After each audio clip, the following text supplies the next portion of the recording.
اللہ کے فیصلوں پر یقین رکھو، اس پر یقین رکھنے والے خالی ہاتھ نہیں جاتے۔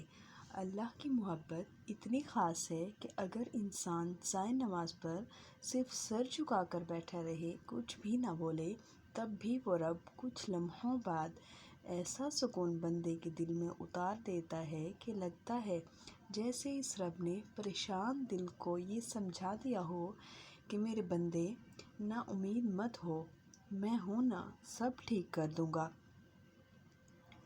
اگر اللہ کچھ محرومیوں کو ہماری ذات کا حصہ بناتا ہے تو بہت سی رحمتوں سے بھی ہمیں نوازتا ہے۔ اگر وہ کوئی داستان ادھوری چھوڑتا ہے تو بہت سی کہانیوں کو ان کے پرسکون اختتام تک بھی لاتا ہے۔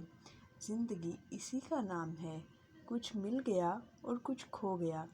جو صبر نہیں کرتے وہ ہمیشہ بے چینی میں مبتلا رہتے ہیں، اور جو صبر کر لیتے ہیں اللہ انہیں اپنی چاہت میں سکون دے دیتا ہے۔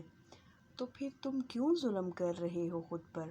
اس کی چاہت کو اول رکھو گے تو وہ تمہارا ہر اختتام پرسکون بنا دے گا۔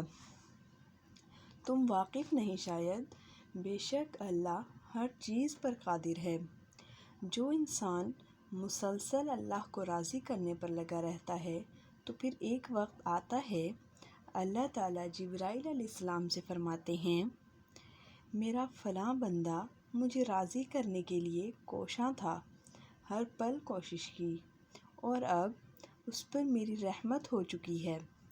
یہ سن کر جبرائیل علیہ السلام اعلان فرما دیتے ہیں کہ فلاں بندے پر رب کی رحمت ہو چکی ہے۔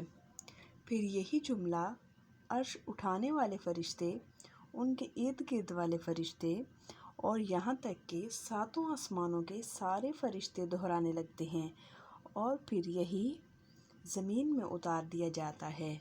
یہی جملہ